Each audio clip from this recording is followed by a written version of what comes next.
Today's video is all about Misty landscapes. We are going to be painting a monochrome Misty landscape using Payne's Gray for our main color. And we will also be focusing on creating mist using a paper towel or a tissue to manipulate the mist to create a beautiful landscape. So grab your materials and let's go ahead and get started with this super simple scene.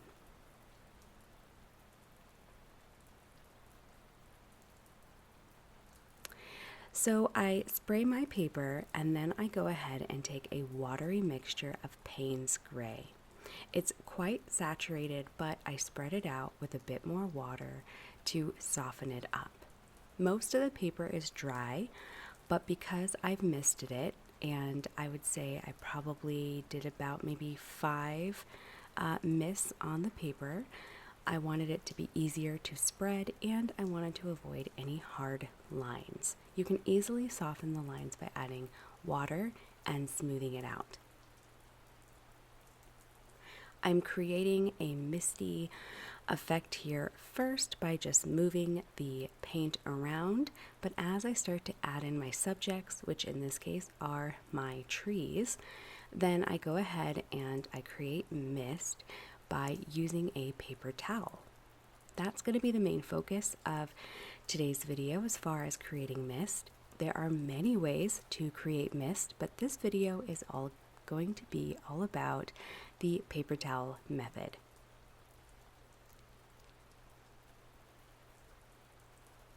So as you can see, the paint got quite light and I am dampening the bottom part so I can add in my color down here as well.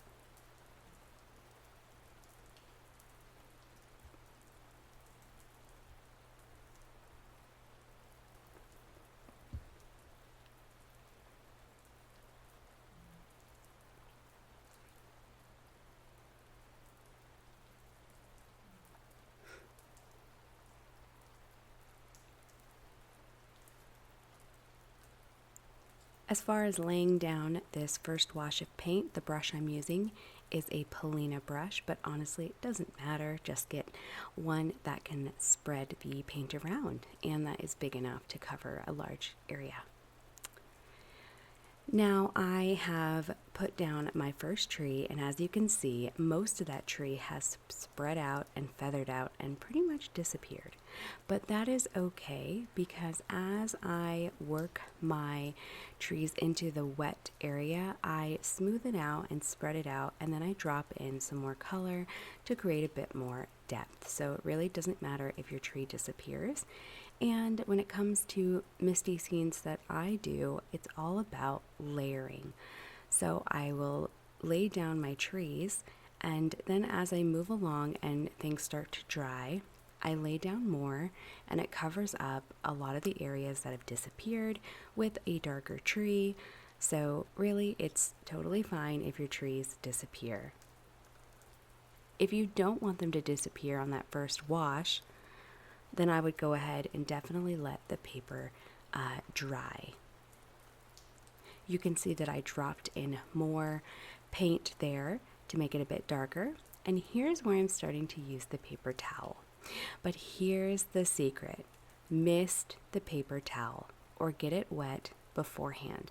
If you use the paper towel while it's dry, if you want a very strong, not so blended effect of removing the paint, then don't mist it. But if you want the paint to have a softer blend, then I highly recommend experimenting by misting your paper towel, and then you can go ahead and remove paint. Now, another way that I really love to remove or to lift some of the paint to create mist is by lifting paint with your paintbrush. I will do another video just on that method, but definitely explore the different ways of softening your painting and creating mist if that's what you're after. So I will definitely have some videos in the future showing different ways as well.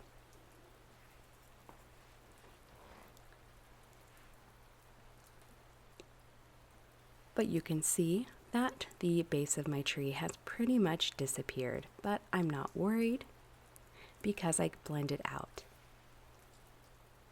You can see that I'll take my brush and then I do move the paint around a little bit. There is a little bit of lifting happening here just naturally by me moving the paint around and dipping my paintbrush in water, tapping it off with a paper towel.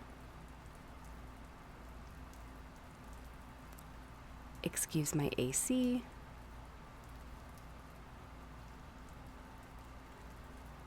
And I don't want to forget that I do mist my paper. Now you can see that my mist, as far as like how far away my water bottle is from my paper, is probably about maybe 10 inches, I want to say. So I'm not misting my paper closely, because if I do that, then the paint will spread too much and I don't want my trees to completely disappear. So I definitely spray once or twice and it's pretty far away, but you'll need to experiment with yourself and figure out what is best for you if you decide that you want to mist your paper.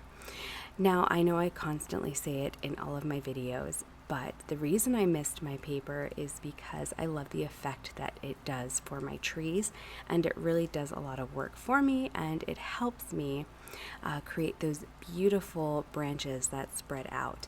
What also helps, though, to create my trees is the fact that my brush is slightly frayed.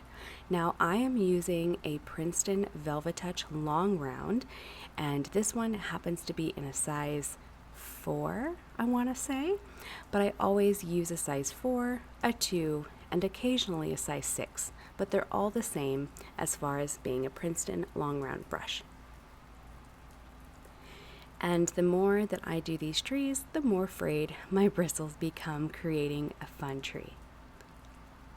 You can see when I sprayed it there, that little droplets formed. I personally love that effect. If you don't like that effect where it starts to push the paint away, then go ahead and let it dry a little bit more before spraying your paper. So those trees that I painted earlier that have disappeared, I am now painting a darker tree over it.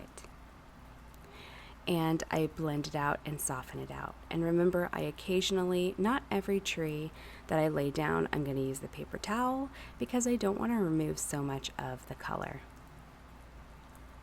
But every time I do bring the paper towel in to soften those edges, because again, I do prefer softer edges, though you don't always find soft edges in mist, right? You are going to find those hard lines if the mist becomes thicker and almost looks like a solid cloud, then you will see dramatic lines. And if that's what you're after, then definitely don't soften it up, and you can create some really cool shapes with your mist and or clouds. For my trees, you're wanting to know how I do these trees. It is literally laying down a line for my trunk and then going back and forth from left to right, movement as far as just making these lines and having them slightly point upwards. That is pretty much all I do. Really simple, and it takes a little bit of getting used to. If you have not seen my tree tutorial, my newer tree tutorial, then I will have the link below, and then also in a card up to the top right. You can go ahead and save that, watch it later. And just keep in mind that if you struggle with these, you just got to keep practicing and working them. And you may love my trees, and you may want to paint the exact type of tree that I'm painting here, but just know that the more you paint trees, you're going to end up finding the tree and style that you love the most. At least that's what worked for me. I think it's so easy to get caught up in other artwork from other individuals and falling in love with their work and maybe wanting to replicate that or paint like that. And there's nothing wrong with wanting to paint like someone else. I think it's a wonderful learning experience, and it definitely develops your skills. But just keep in mind that as you do that, you will eventually find your own unique way of tackling a subject, and I hope that you end up falling in love with your way. So that's definitely what happened for me, because for a long time I struggled, and I just kept thinking, how do people paint these beautiful trees? Now, most of the trees I saw that I fell in love with were not watercolor. They were actually acrylic and oil. But it's different when you create trees in oil and acrylic versus watercolor. So if you are new, remember that watercolor is not an easy medium by any means. I don't think it's easy. I definitely think it's manageable and doable for anyone starting, but it definitely takes some time getting used to the medium.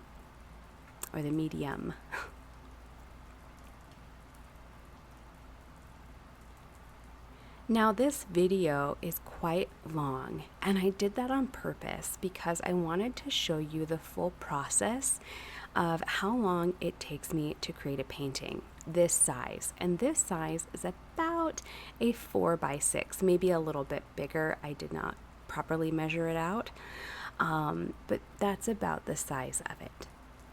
Now, when it comes to my composition, honestly, you can get away with so much when it comes to misty scenes.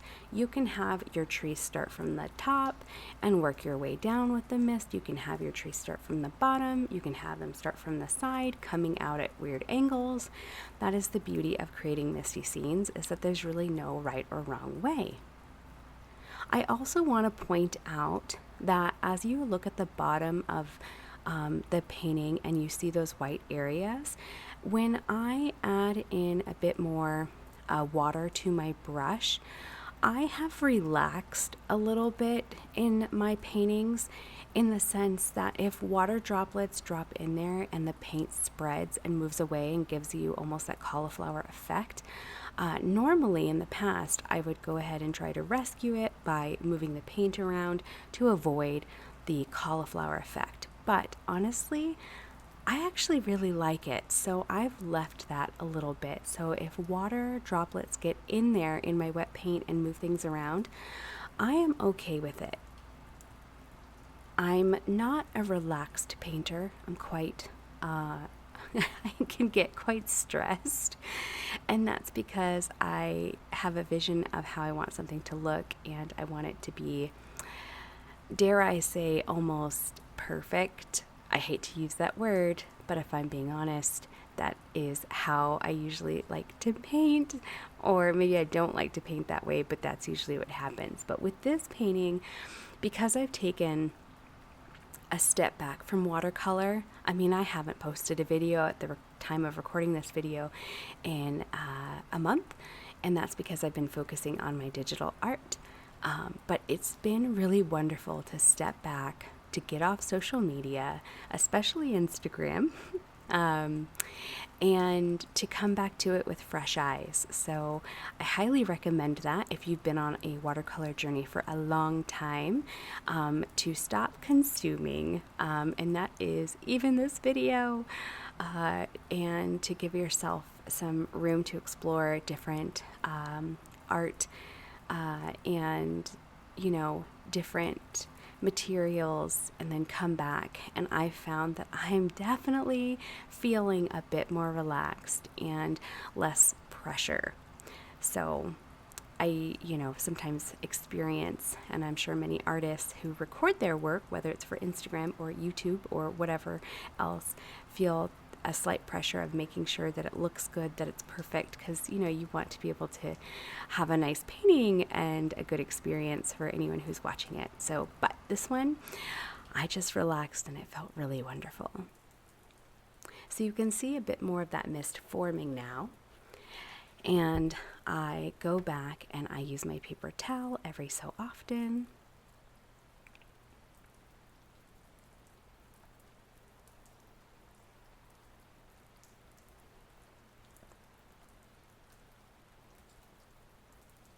You'll also notice that I'm a bit all over the place when it comes to placing my trees, and there are two reasons for that. The first reason is that I will put maybe one or two trees close together and then I'll move to a different area. And that's because I don't want to disrupt the trees that I've put down too much. And if I'm using more of my blending techniques and spraying my paper, I don't want to lose them. So I want them to dry a bit. But the second reason, and what I always do, is that I'm working out the composition as I paint. I don't typically use a lot of reference photos, and that is because I tend to, as an artist, get lost in the reference photo, where if my painting is not turning out like that reference photo, then I get frustrated and I lose sight of my actual painting. So because I am a photographer, before I ever started painting, I was taking photos of landscapes and subjects of nature that I would get a little too lost in wanting it to look more like a photograph. And paintings are not photographs, they are paintings. So anyway, but if you use reference photos, then of course that there's nothing wrong with that. That's wonderful. But as far as, bouncing around from my paper, that is why I do that, because I'm feeling out the composition. And I'll be honest, sometimes it works, sometimes it doesn't.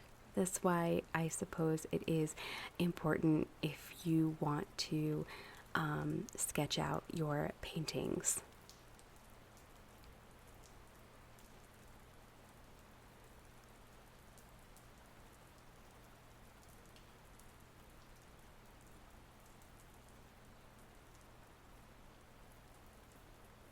And if you want lighter values of trees, then go ahead and dip your paintbrush in your paint mixture and put it in your water and then dab it off on a paper towel, or just touch the tip of your paintbrush with the paper towel, and you should naturally just get a lighter value of paint.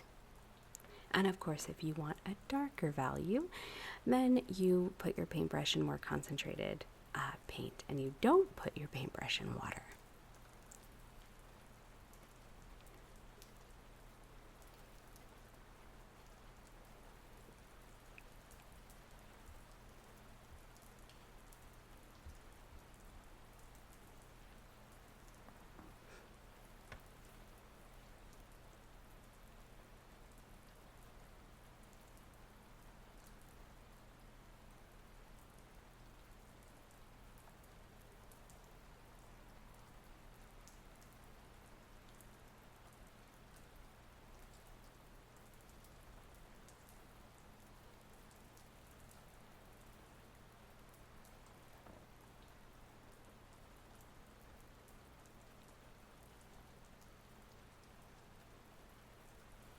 You can see that my paper towel is quite blue, and that is because when I wet my paper towel and then would put it on wet paint, obviously it's soaking up a lot of the paint.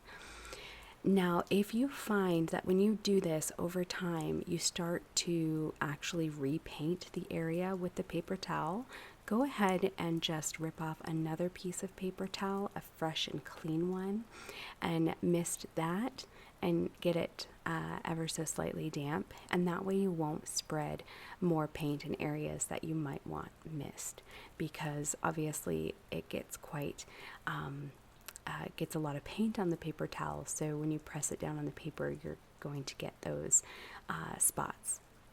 But I personally think that misting my paper towel is worth it, because you get such a cool blend and not those harsh lines from removing the paint. Because if you've ever experimented with paper towels with removing paint, you can get some weird shapes that you might not be after in your scene. But if you are after that, then definitely do that. So I'd experiment with both and see what suits your style.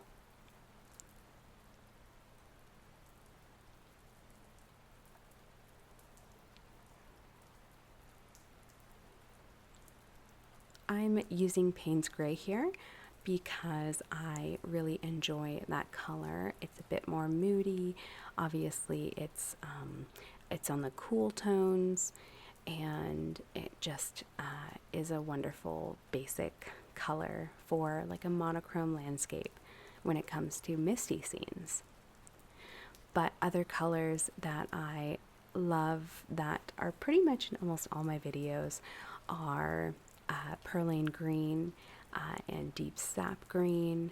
So I love monochrome landscapes, especially when it comes to misty landscapes.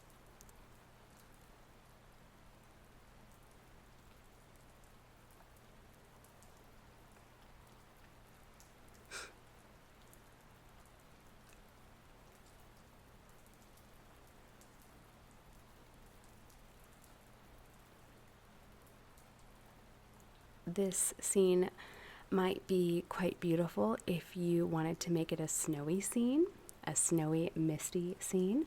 And all you would do here is just go over your current trees with either some white watercolor or gouache or whatever white medium you prefer that is more concentrated.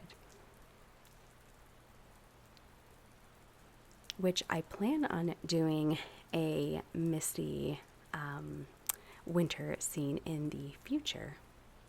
So that's exciting. I have lots of videos planned in the future that I am looking forward to, especially as fall is approaching, to incorporate a bit more of those fall colors.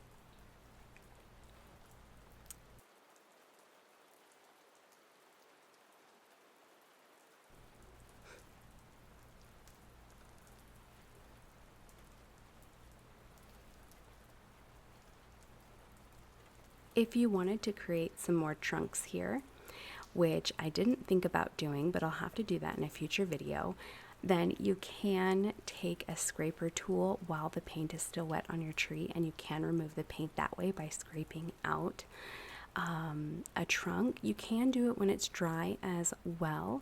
You just have to be mindful of making sure you don't tear your paper, but that is definitely something that you can do. And if you've ever seen paintings where artists remove paint by scraping, it definitely gives a beautiful effect. You can, of course, lift out the trunk as well by having a damp brush and creating a trunk that way by going over where a trunk would be and lifting paint. But I always forget to do that, so I'll have to keep that in mind for my next landscape when I want to do that, to show you how I do it.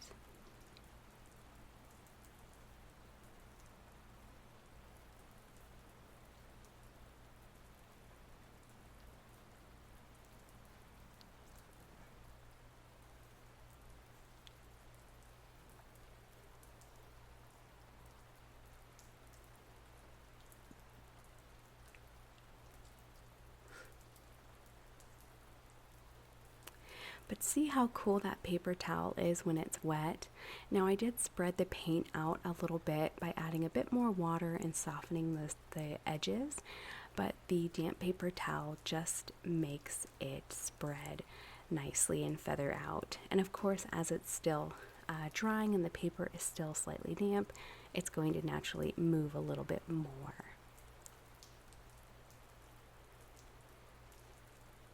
And if you want areas to be darker, you can add more paint, spread out the sides of where you laid down the paint with some water, and then you can go over it with your paper towel to dramatically soften the edges even more. And you can lift certain areas of the paint that maybe you didn't want there. Because the mist is really cool, right? It creates different shapes and what you see behind it. So yeah, you really can play around and do whatever you want.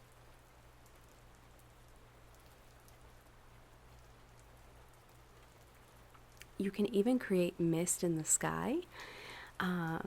So I do that a little bit here, and I wet the paper and then I drop in some of my color, and then I just manipulate it by moving it around with my wet brush.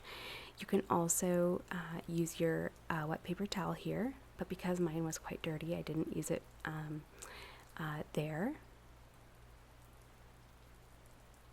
If you want to re-darken some areas, you can wet the areas with a clean brush and then add paint, and then you can spread it around with some more water like I'm doing here, and then you can come back in again and use the paper towel trick. It's really up to you.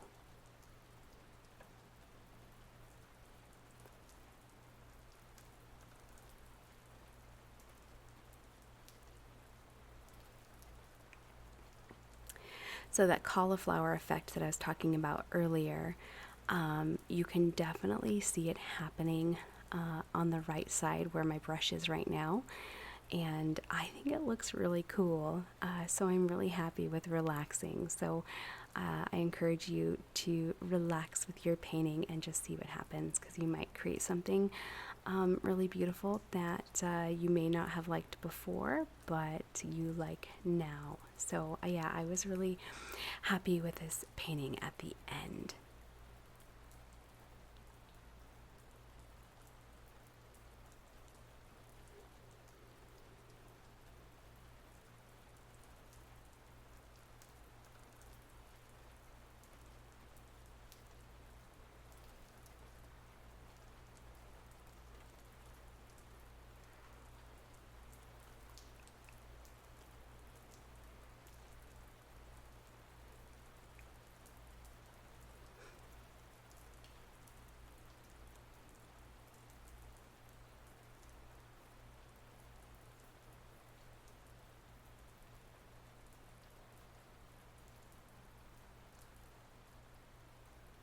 And that is it, everyone. I hope you found some value in this tutorial and appreciated the longer version of the video to show you my process in full length.